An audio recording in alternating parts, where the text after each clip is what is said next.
Salut les amis, bienvenue dans cette vidéo où nous allons analyser le marché pour cette semaine du 5 décembre jusqu'au 10 décembre environ. Tout ce dont nous avons besoin, c'est d'une moyenne mobile, la moyenne mobile en période 190, pour pouvoir repérer le cycle du marché selon la position du marché par rapport à la moyenne mobile et de l'unité de temps 4 heures. Vu que nous allons trader en 15 minutes et pour d'autres en des unités de temps peut-être inférieures de 5 minutes par exemple.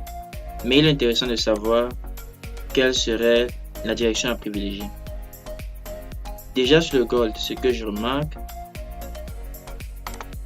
c'est ceci. Nous avons un triple bottom sur le gold et en même temps rectangle. Donc nous avons triple bottom et le marché vient casser le haut du rectangle parce que ça c'est un marché en range. Donc je peux même l'étendre de la sorte. Voilà. Donc on avait ça, le marché qui d'abord était en baisse. Et on a cette figure chartiste. Et on sait que théoriquement, lorsque un marché casse un rectangle avec de la force, surtout que les bougies acheteuses sur la cassure de ces rectangles sont vraiment importantes. Et de ce quoi, on est venu avoir un pullback sur le rectangle avec une mèche. Nous sommes au-dessus de la moyenne mobile en période 190. Donc, on sait que théoriquement, le marché ferait les 100% du rectangle. Au moins. Donc, on a ça. Et on s'attend à ce que le marché vienne chercher au moins les 18,50. Environ ces niveaux-ci.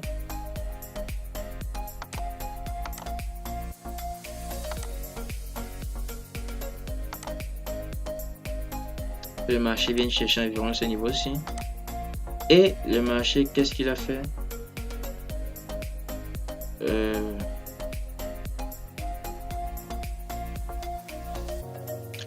Le marché, il est venu sur le nombre d'or.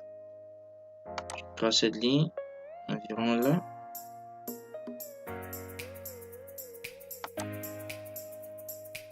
Le marché est venu environ sur le nombre d'or et pour faire une légère correction.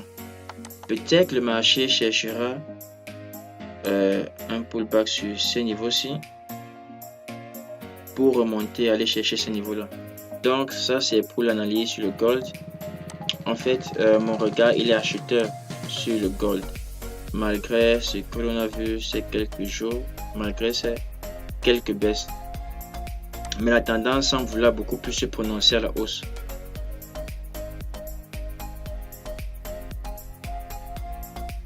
Ok, un petit tour sur le Nasdaq.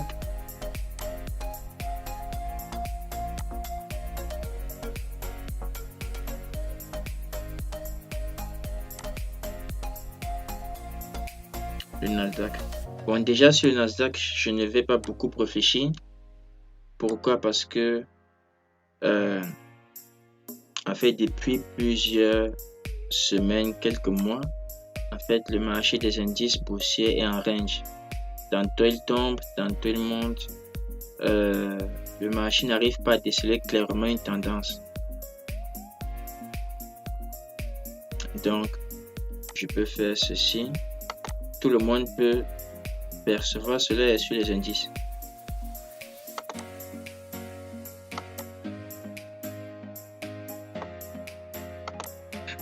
Donc, c'est un peu compliqué sur les indices. Mais il y a une remarque que j'ai eu à faire sur les indices.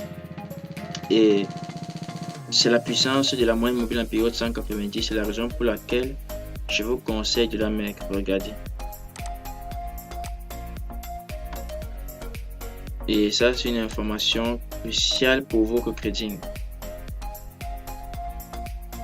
Ok, depuis la fin du mois d'août, début septembre, remarquez que dès que l'on casse la moyenne mobile en période 190, si vous vendez et décidez de mettre votre stop loss au dernier plus haut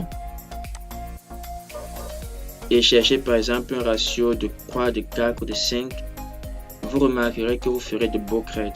Par exemple, ici on casse, disons notre stop loss est légèrement là au-dessus du dernier plus haut et on a ceci. Un autre exemple, un pullback ici, on sait qu'on a notre stop loss au-dessus du dernier plus haut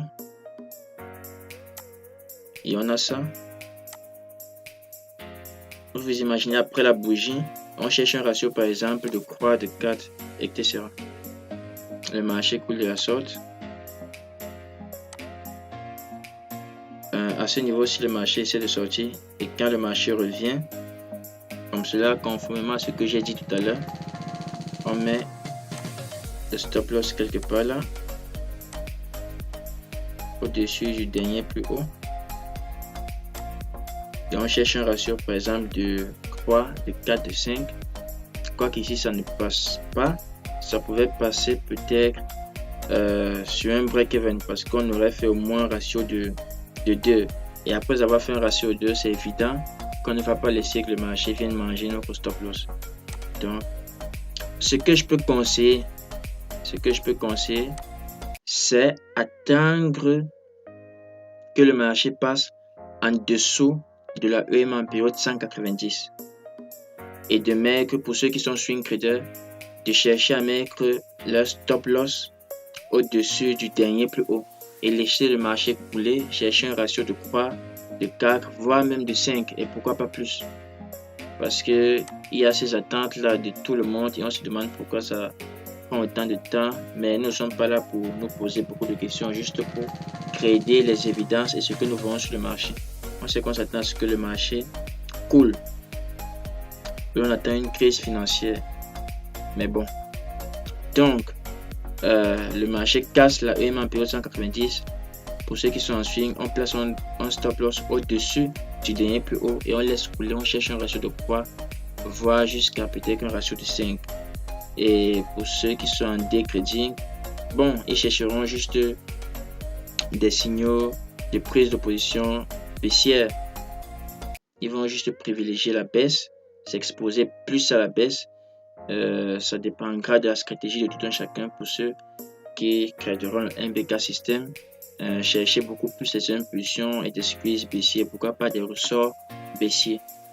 Donc ça c'était pour le Nasdaq et les indices en général. Donc c'était une remarque qui était très intéressante à faire en mon sens.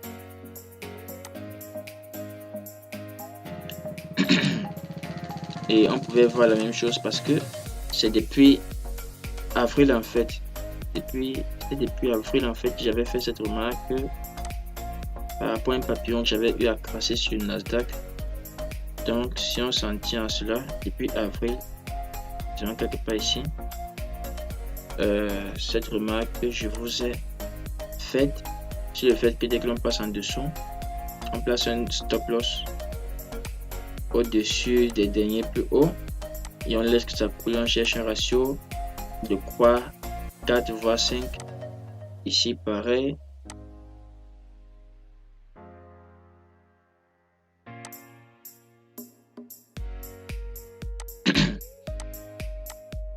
Ici pareil. Et ainsi de suite. Donc ce serait intéressant de chercher de pareilles opportunités. C'est pour cela que quand on trade, il faut savoir être intelligent, les amis.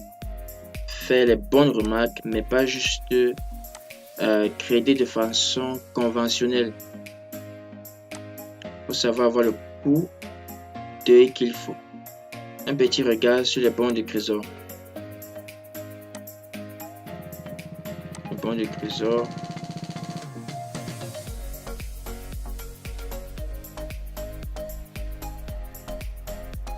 Les bons du trésor, bon.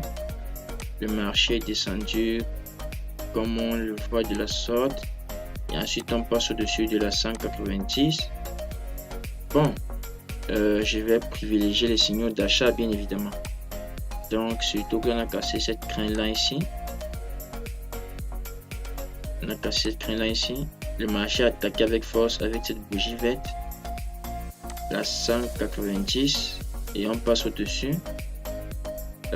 Donc, je vais être acheteur sur les bons de trésor. Et disons que je peux également faire ceci comme support pour tenir cette tendance haussière, pour avoir un regard un peu plus fluide sur les bons de trésor. Et peut-être même faire un copier-coller.